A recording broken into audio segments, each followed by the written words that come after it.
Greetings all, welcome back. So we're continuing with Jamie's Bonnie. Still a fair bit of work to do to it. It's got to get the old bearings out of the swing arm, get the new bearings in, wiring bits, the tyres still. There's still quite a lot to do on it yet. The exhaust system. So basically going to crack on with that. Where I left it last video, I think I just started to get the bearings out. So that's what I'm going to crack on with now, and wish me luck. Right, these bearings are proving to be particularly stubborn, so I've nipped out, got myself some M10 threaded rod, a couple of quid from the hardware shop. I've got a socket and a nut underneath. That's gonna the inside of that socket is obviously a bigger diameter than the bearing, so in theory, as this socket, which is smaller than the aperture, the hole of the swing arm, but about the right size for the bearing, so I tighten down on that, and that slowly pushes that down. That is big enough to accept the bearings as they come out. You could probably do it with a plate, you know, anything that would stop that, and perhaps I might have to try that. We'll see how we go. But just to get them moving, maybe when they're further down we can free them up a bit more, but we'll see. Hopefully this will work, because this is proving to be a bit of a mare to get these out.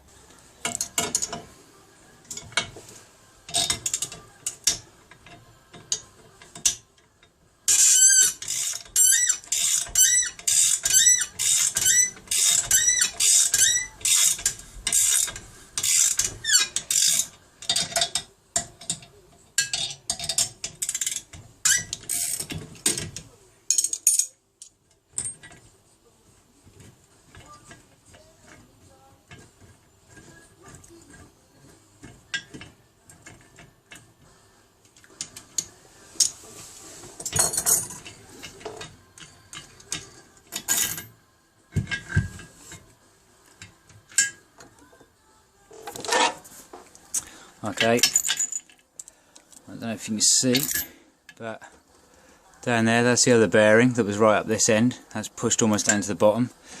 The second bearings, that's out. That's dropped into the socket there.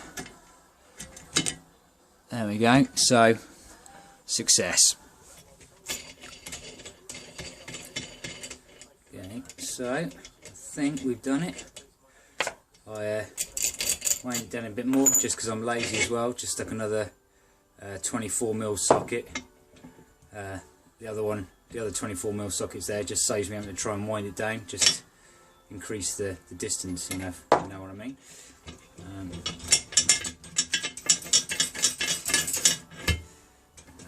So there's the other one.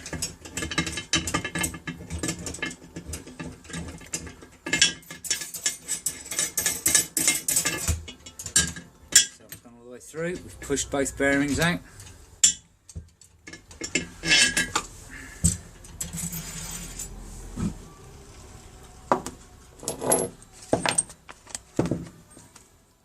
There we go, got the little buggers out.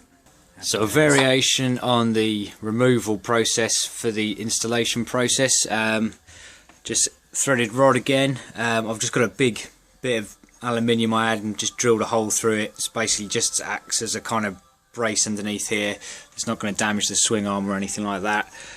Just holds it all together, because all we want to do, the bearing's just sat in there now, we just want to gently pull that down up against the shoulder on this side. So that's holding it that side. Got a nut underneath that obviously, and then a threaded rod up here, and a couple of penny washers or slightly larger washers that are the same. We get the old bearing, so they just sit on the outer race here, not on the cover or the inner race, just the outer section. And then with a bit of luck, as we well, I'll probably hold to the bottom nut and then tighten down, that should pull it all nice and gently into there, and it saves you banging and thrashing and possibly hitting anything else.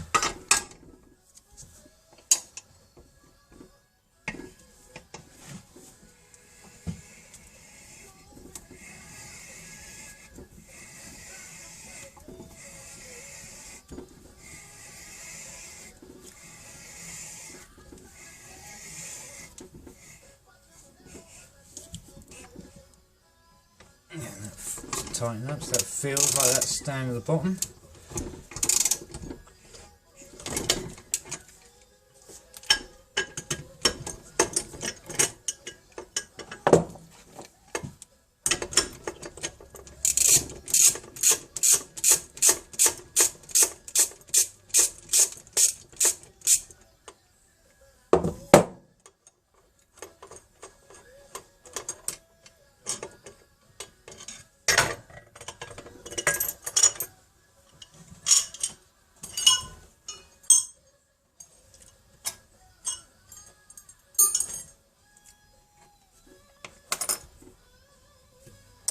There we go, one fresh bearing, neatly installed, safely installed with no damage.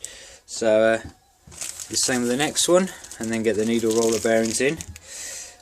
Probably exactly the same principle with that. I've got, like I said before on the last one, I saved the bush so I could always cut down there.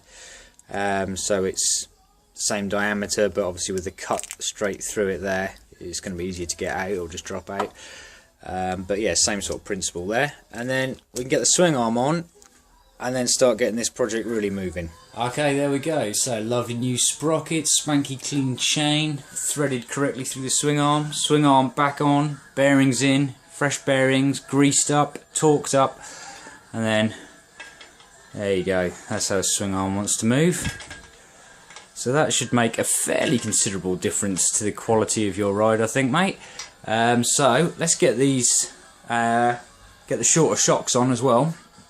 Have a little look at those, and now we can start doing the fun stuff. Right then, so we need to extend the wires for the carb heaters. So that's what they're like, and they're obviously with the moving of the loom here, they're not quite long enough. So it's going to be easy just to extend them rather than start trying to undo everything. So snip that side off and then just extending the wiring a little bit, and because I was thinking I could use like the red bullet connectors, they'll fit over there, and the red kind of female spade connectors, but that's going to look a little bit shitty, so I'm going to retain the original black ones just because they kind of disappear a little bit more. So yeah, so I've just cut those off and soldered the new longer wires on. Just leave that over now with a bit of heat shrink, tidy it up, job's good. Well, new indicators wired on, just check they're going alright.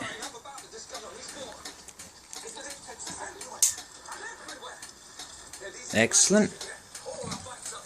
Different far end as well. Good.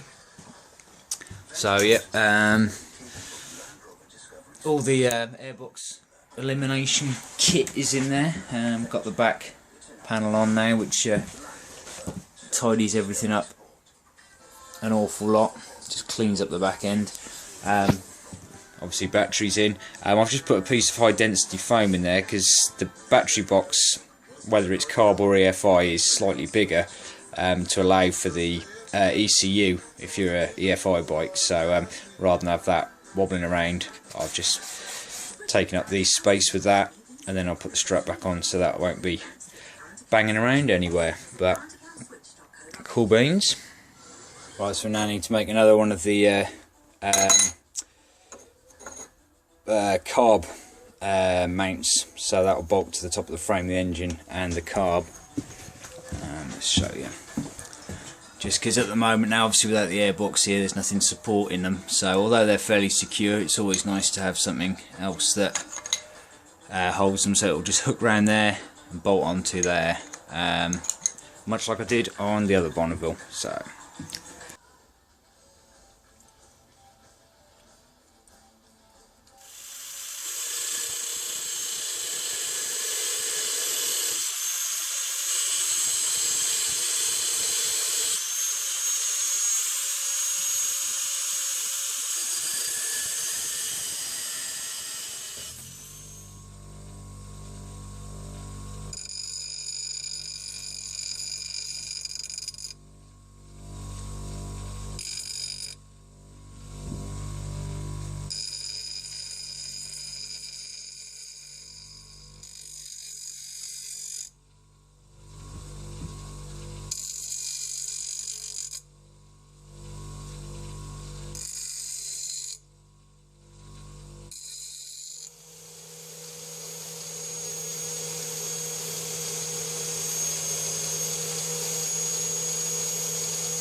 go.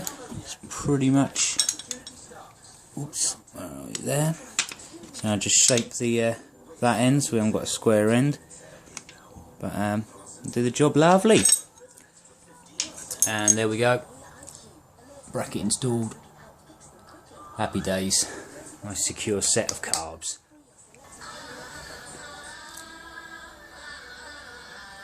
Right, bit of fun stuff now then. So obviously the old exhaust system's off. We've got the Tech 2-in-1 tracker system.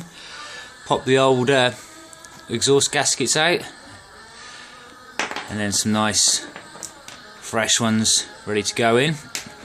And obviously we're not running the O2 sensors on this, so just got the copper washers and a bung in there just to fill them up. But yeah, I think it's left side first, and then that one, and then work along our way. So let's get going. Let's start with a little bit of the old silicone sealant, just a dab, more just to hold these in place. And this system expands with heat at the joints to make it gas tight. So, but I'll still probably put a bit of this on anyway, just for belt and braces. Just need a little blob each side.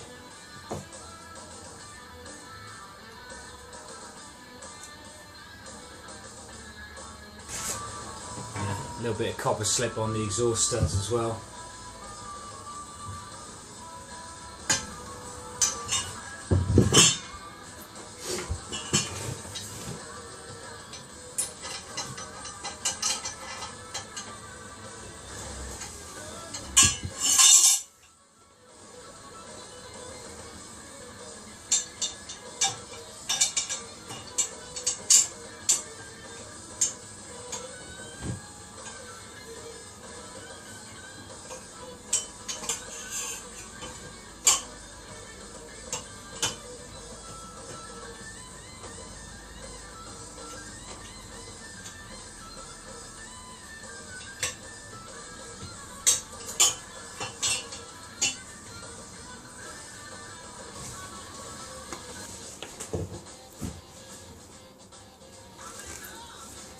There's air on now, loose, just sort of a couple of turns on the nuts just to hold them in place. So that link pipe.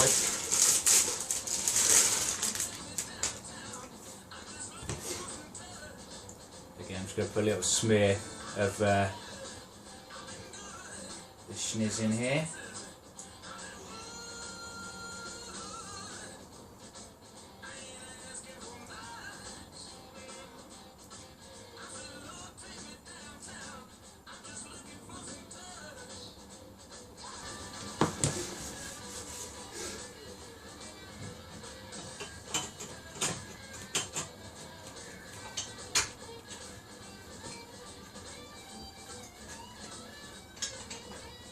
Got to say, I do love this exhaust system. It is really nicely designed. George at Tech he's done a brilliant job with this. For the money, I don't know, man, it's brilliant. And I actually think for the hardtail, even though Jen's now nicked my Tech 2-in-1, which is on that Bonnie, I might end up getting another one, even if I don't use the silencer side end of it. Definitely if I'm going for a 2-in-1 with a low down, almost this kind of Zard affair, if I can do something at the back, that's certainly a possibility if I don't go with high levels. But then George does a high level scrambler one, so whether that would work, I don't know. But yeah, I do love this exhaust system. Right then, for the silencer end cam bit, you just need the rubber mountings off the one side and the bolt off the original system, and then just simply pop it in the relevant point.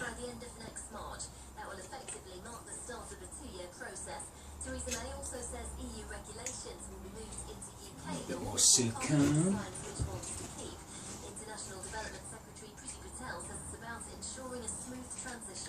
A little squeeze around the inside. Article 50 will be triggered next year, and there is a whole raft of work that's taken place across Whitehall. Donald Trump's team is criticising a newspaper report into his tax affairs, saying the documents it's based on was obtained illegally. The article claims he might have avoided federal income taxes. Research is being carried out by 5 of Britain's top universities. Scientists treating the 44-year-old are hopeful of a breakthrough in what's described as one of the first series attempts at a full cure. And Rory McIlroy will get Europe's golfers underway this afternoon as they look to overturn a 3-point deficit to win a 4th straight Ryder Cup. He'll take on the USA's Patrick Reed in the opening singles match. That's the latest. Whereas I'm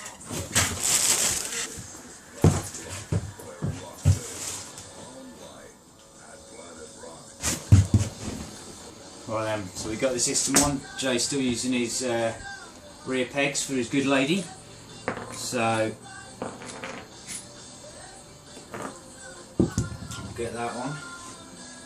Again, using the same exhaust mounting rubbers. We're just going to take the baffle out. No, it's just literally the circlip pliers, and then pull the baffle out because we've jetted it for an open can, gone for getting the power. So yeah, but as I say, I don't find this an obscenely loud system. I think it sounds just really nice with the baffle out. It's just got a nice sound to it. So now I'm going to tighten that one up and then end up doing the header pipes, and then stick the springs on the little hooks here. Give the whole thing a wipe down, make sure I haven't got any traces of silicone sealant, and that would be the system done. When it says, well, that silicone sealant stuff, and this will probably divide opinion, but especially I found on the Bonneville carbs, you haven't got much of a lip on the carb for the filter to grip round on, and I did have a few issues with the Ram Air one, with one of them dropping off whilst riding, which is a pain. If you squeeze too hard with the clamps, all that will do is just push the rubber, and that will just pop itself off and move back. So I do, just for belt and braces, I do apply a thin bead of sealant, only a thin one though, because you don't want to be getting crap inside the carbs and what have you, but just a little bit around there for the around the rubber, so that just holds it on, gives it a little bit of extra. And then when you put the clamps on, doesn't need to be like screwed up tight so it's squashing and deforming. That will just probably more likely pop it off, just enough that it snugs down and just grips. But I say, some people probably would not do that, but I do, and it's worked a charm on the 2 bikes that I've done it on.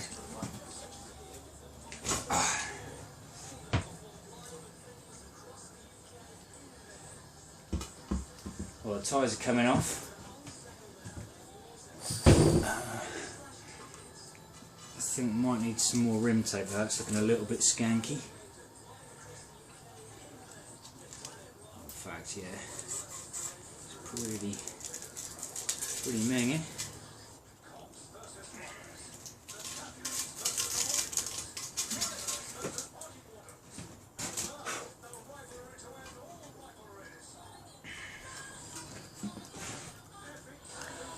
Okay, almost got the other tyre off, but that's where I'm going to call it a night tonight. It's getting late now, so I've got to wrap things up. Yeah, I was hoping I might get the tyres on, but we're definitely going to need some more rim tape for the front. The rear looks alright. Both inner tubes are okay, so that should be alright. So I just have to order up some of that, and then get the wheels back on, and yeah, so it's going to extend into 3 videos, but there you go. Thanks for watching. Take it easy, see you next time. Oh, and before we sign off completely though, I better show you the tyres. I know Pete was asking on the last video to have a look at them, so there you go. Should be interesting to see how they handle. Massively fat, or tall anyway. That's the rear, that's the front, but yeah, it should be kind of interesting.